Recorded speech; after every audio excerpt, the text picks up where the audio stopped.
As many will already know, I'm a big John Carpenter fan and I've done several videos covering his films in the past. However, this new release has generated a barrage of requests for me to review it. The Thing is one of his finest films, and this 4K disc looks so good in our home cinema that it's just like projecting a 35mm print.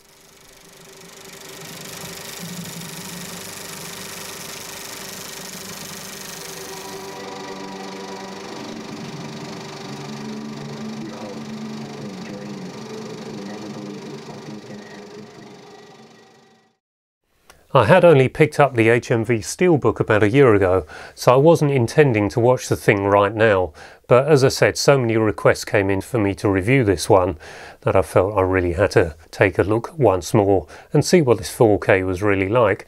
Now, I don't often watch other reviewers' reviews on YouTube because I don't want to be influenced, but I see Leon at Leon Talks Film has done his review. I'll point you to that one later. And particularly last night I saw Keith at Euphoria Pictures. Now, he pointed out that many reviewers had claimed that this wasn't a very good 4K release, and he was saying that he thinks they're wrong.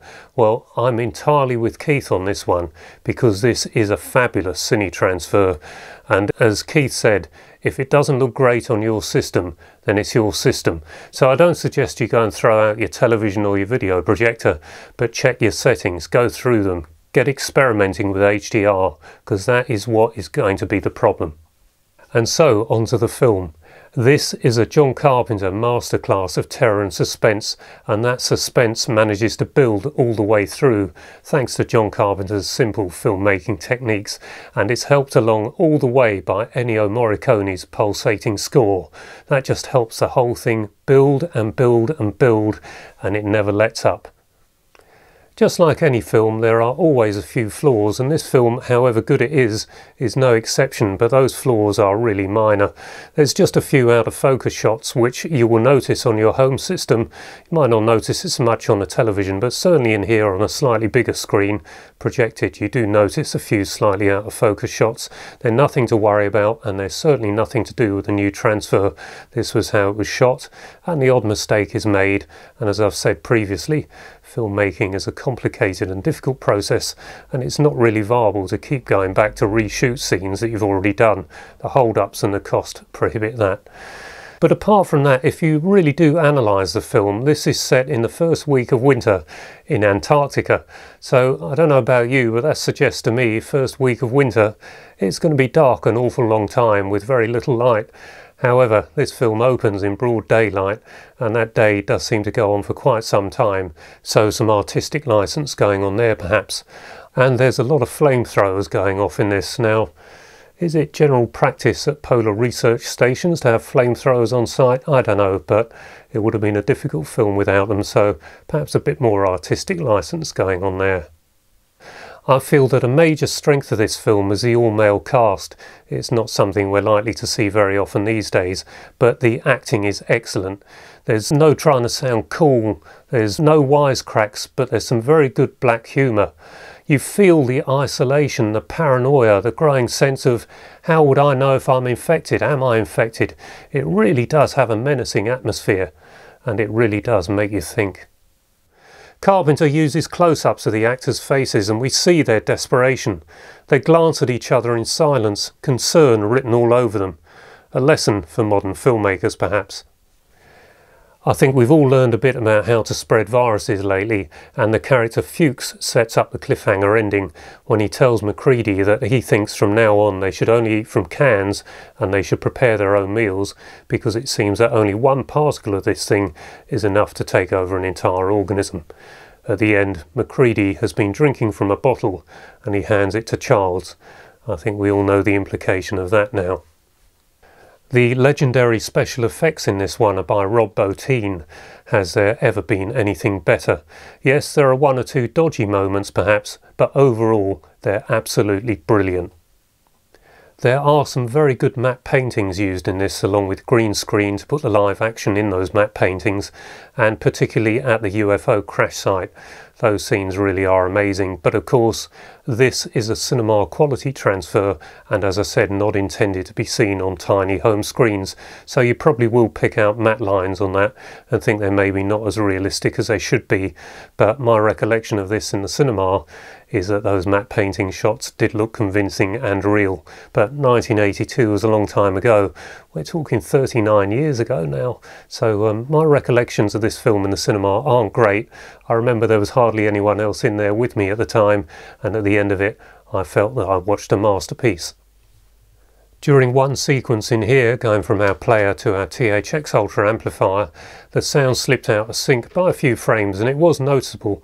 It's the sequence where Macready and Fuchs are talking in the Skidoza, and clearly the lips have gone slightly rubbery. So I did try to contact, well, it was Warner Brothers I was put onto, but I didn't get a reply in time.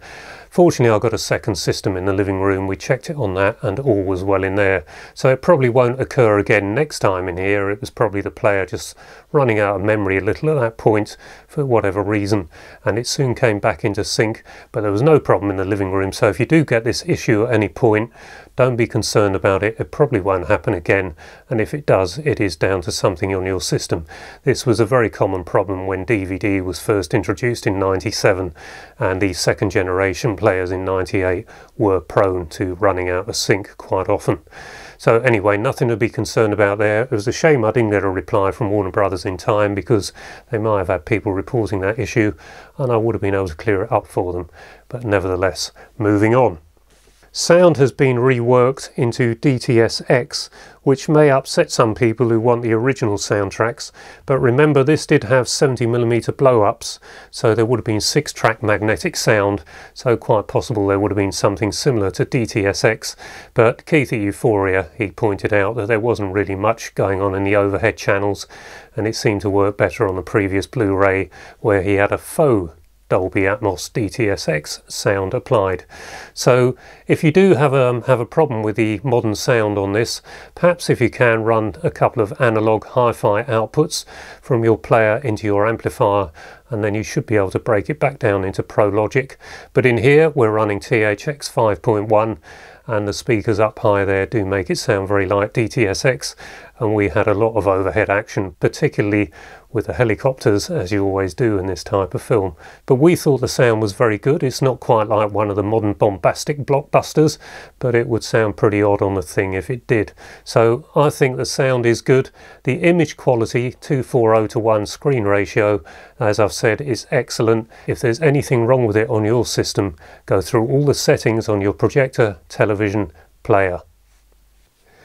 The Thing had an estimated budget of $15 million, and it grossed at the worldwide box office an estimated $19.6 million, so you can see it was not exactly a huge success. The 4K is far superior to the Blu-ray in the pack, and that Blu-ray is in fact identical to the HMV Steelbook edition I got last year, so presumably the same as comes in the ordinary packaging. Now Leon at Leon Talks Film has got the original Arrow release with the booklet, the art cards and everything else, and he's done a comparison between the new 4K and that. He can't see much difference between the 4K and the Arrow, but that could be down to his system, or there really may not be that much difference. Keith at Euphoria says there is a marked difference, so a bit of a contrast of opinions there. But what he does say is that there are far more extras on the Arrow release than there are on this new 4K release, and indeed all the extras on here I'd seen before on the previous Blu-ray release and also the DVD. Certainly I'd seen all the extras before, so if you've had the previous Blu-ray or indeed the DVD, then there's nothing new for you to see. However, I will say that the documentary Terror Takes Shape, or The Thing Terror Takes Shape, has to be among one of the best documentaries ever made on a film.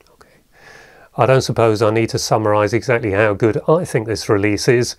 I got it from HMV for $19.99, and it was the last copy in the store, so perhaps an indication this title is selling well.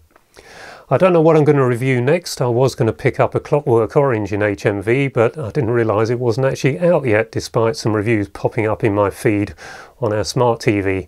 So just in case that doesn't come out in time, I thought I'd pick up A Shawshank Redemption, so let me know if you'd like me to do a review of that. I think it's a favourite film for many, that one, and one I didn't actually see in the cinema. But I've got a particularly interesting story about where I did see it. So anyway, until the next video, bye bye for now.